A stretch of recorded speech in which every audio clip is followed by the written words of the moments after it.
to the entertaining Talkin' Sports. What is going on, football fans? Back at it with another New York Giants video. I'm going to try to have a couple videos up today. We'll see if I have the time. But one video I wanted to make sure I got up for you guys was this one. It's a question I get asked all the time. Chris, why is Andrew Thomas dropping in mocks? Andrew Thomas, of course, by many was thought to be the consensus top offensive tackle going into this draft just about a month ago. And if you asked anybody, he was going to be a top 2 or 3 pick. And really nothing has changed. They haven't played any more games. We haven't had the NFL Combine yet, but I'll talk about a few reasons why I think Andrew Thomas could have potentially dropped, in these mock drafts. A lot of people had him going top 2 or 3. Now you're seeing him going as low as like 14 in a lot of these mock drafts, and sometimes even later than that. Most of the time he's still in the top 10, but very few have him going number 4 overall to the New York Giants. They still, in a lot of these mocks, have the Giants taking an offensive lineman, whether it's Jedrick Wills, whether it's Tristan Wirfs, or whether it's Mekhi Becton.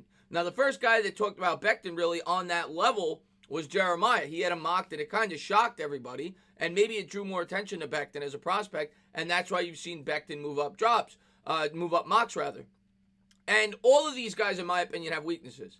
Andrew Thomas included, and we'll get into some of them in this video. And Andrew Thomas's production was there, but I think maybe in the offseason, teams and experts look at more film. They evaluate these players. They also have insider information. They talk to people that are in the know. They talk to the general manager. They talk to the scouting department. They talk to the head coach.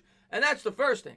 Maybe, right after the season started, they hadn't gotten their intel. They hadn't talked to these people. That's my first theory, okay? The Mel Kipers and everybody else, the Todd McShays, they may have some insider information. They may be able to talk to some of these teams and get their thought process on the type of player they're looking for. One thing that I've read about Andrew Thomas is some people fear he is not so versatile in the type of, offensive setting. Some people think he's a guy that could be a great offensive lineman in a specific scheme, may not be somewhere else. That's one thing I've read. A lot of people have talked about him on film and how he struggles against very athletic edge rushers.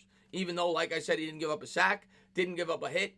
So that could be some of it. People may be watching more film in the offseason and maybe looking to find some of his deficiencies. You could also argue that because this guy was by far the number 1 player at his position, teams are looking for reasons not to like him and maybe looking for reasons to like some of the guys behind him.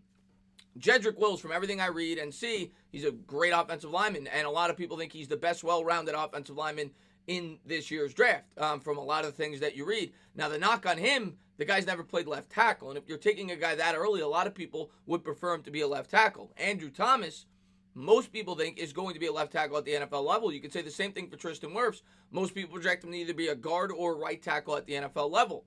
And Becton probably will be a left tackle, and he's very imposing, but there's definitely some things that you could point to with his game as well. He's a guy that wasn't on a lot of people's radar in terms of being an early first-round pick up until about a month ago, and he's huge, but will he have problem bending his knees? Things of that nature. Things you have to worry about going into the NFL draft because of how big in stature he is. So I think there's question marks to all these guys, and I think these question marks will get sorted out as we get to the NFL Draft Combine and we see these guys performing drills and people get more tape on them and continue to watch and people get more insider information. But that's my first theory. I think these experts, one, have watched more film on all these prospects. A guy like Becton, for example, goes to a smaller school. Louisville's still big, but it's not on the same level as Alabama or Georgia, and scouts may be looking more at Becton to say, you know what? This is the type of guy that Dave Gettleman may like for the New York Giants. He likes those big, imposing maulers, and that's what Becton is. So I get why people attribute him to a guy that may be going to the New York Giants. It does make some sense that they focus more on these guys. Iowa's not as big of a school. The same thing could be said for Tristan Wirfs. So maybe more attention has been focused on these other offensive linemen, and that's why they moved up. I remember Greg Little last year was being mocked much higher than he was. Ended up going in the second round. After the combine, he was being mocked that late. But you go back and look at mocks right after the season, the guy was a top 10, 15 pick, and he slowly moved down. So definitely more attention to watching film could have something to do with it, and just having more intel, being able to talk to these guys after the season and getting their mindset on what they're looking for their team. So that's my first theory. One thing I wanted to show you guys was what was being said about Andrew Thomas after the year and why I think he was being mocked as high as he was and why people were projecting him to be a top 2 or 3 pick or potentially 4 to the New York Giants. God only made so many 6'5" plus 300 plus pound with a 33 plus inch arms who can move at the requisite level for an NFL tackle. And they're pretty easy to identify. And this is why people are in love with this guy. When those players then grade out at an elite level the way Thomas has in his 3 years starting at Georgia, you feel pretty confident about them going high in the NFL draft. We love that both Thomas's run and pass blocking grades have improved every single season of his career. On 270 pass blocking snaps this season, he allowed no sacks, no hits, and only 6 hurries. At 92.9 overall, Thomas is currently the highest graded draft-eligible Power 5 offensive tackle in the country. And that, of course, is written by PFF, but I found that off a draft site regarding Andrew Thomas, and it was the Miami Dolphins actually talking about potentially drafting this kid out of Georgia. And, people love this guy. You're right? That's all you heard. How great of a prospect this guy was going to be. He was the next slam dunk offensive tackle. And I think people still think highly of him, but they don't think as highly. And I think some of it has to do with watching film, but it may have just as much to do with the fact that they've watched more film on other prospects and have fallen more in love with them than they thought they were going to. It may not even be a knock on Thomas. Next thing I want to pull up for you guys is this. This is the cons that I read off of the Draft Network on Andrew Thomas, and may have something to do with some of the things that, the reasoning as to why they see this guy dropping. Doesn't play with great bend on the perimeter. As the game progresses, his technique will falter a bit and has shown instances of being a waistbender later in games. As a result, shorter pass rushers that can bend and get the edge have given him some issues on the perimeter. Inside moves and counters presented some adversity in the LSU game.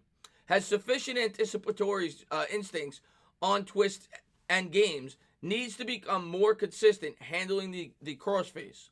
Has sufficient range for the position. He can play offensive tackle in the NFL, but may be best suited to play inside at the offensive guard. And to be honest with you, that is the first time I have heard that. I have not heard anybody talk about him potentially being an offensive guard. To me, everything I've read and seen and watched on this guy, almost everybody's projected him to be a left tackle. But people have questioned his ability to be able to block against, elite athletic edge rushers. They've said that he struggled at that in the past, even though he has not surrendered a sack. You can only tell so much from stats. You can only tell so much from PFF. Once these experts actually sit and look at the game film, that is when they make their full evaluation. And my guess is that is at least a contributing factor as to why Andrew Thomas has fallen. Now, I don't think that's the only contributing factor. My next theory is I think that these people, whether it's ESPN, whether it's CBS Sports, whether it's people on YouTube, I think people look to sell stories or videos or whatever it may be, and you try to come up with different takes on things. Because if everybody just keeps saying the same thing, it becomes redundant, it becomes boring. And I think that could have something to do with it as well. We're not going to have the answer to this until draft night. But all you heard about, like I said, was Andrew Thomas at the offensive tackle position. Now he's going fourth. And we'll see. He may still go as the number 1 offensive tackle, and maybe he falls. Last year, there were a number of guys. Cody Ford fell a lot later than people thought. A number of guys, right? The kid out of Florida, I can't remember his name off the top of my head, but a lot of Taylor. A lot of people had him going in the top 10 picks. I think he went in the second round. So you never know come draft night with these offensive tackles, and that's when the truth comes out. But right now, is it possible? You're damn right it is. That people are trying to sell stories, and they're trying to be the first to have this take that Becton will be the first offensive tackle taken, that Wirfs will be the first offensive tackle taken. And Andrew Thomas right now is not the sexy name because that's who everybody had. And if you just keep saying that, nobody's going to be interested in the story or the mock draft. So that may have something to do with it as well. But those are my main theories. I think it's fear of boredom and trying to sell stories could have something to do with it. I also think that watching film and getting more intel could certainly have something to do with it, right? People have done more homework on not just Andrew Thomas, but all these other prospects. And they may like these other prospects more than they initially thought. And the small school aspect with Becton. Maybe they watch more film on Becton in the offseason than they did in season, like they did with Andrew Thomas or like they did with Jedrick Wills. That's the only things that I could come up with of why he's dropped, because there's no other reason. There haven't been any more games played. We haven't seen a combine. And by most people's most people's standards, he is the safest bet to be a left tackle in the NFL, which is why I think a lot of New York Giants fans, if we're going to go offensive line, still want to take him there because they don't know if any of these guys could be a left tackle. So that's my take on it. And, your guess is as good as mine, but that's what I got to say, man. I think some of it may be out of boredom and trying to sell stories or just watching more film. As always, guys, if you liked what you watched, please subscribe, drop a comment, maybe give me a little thumbs up. Cheers.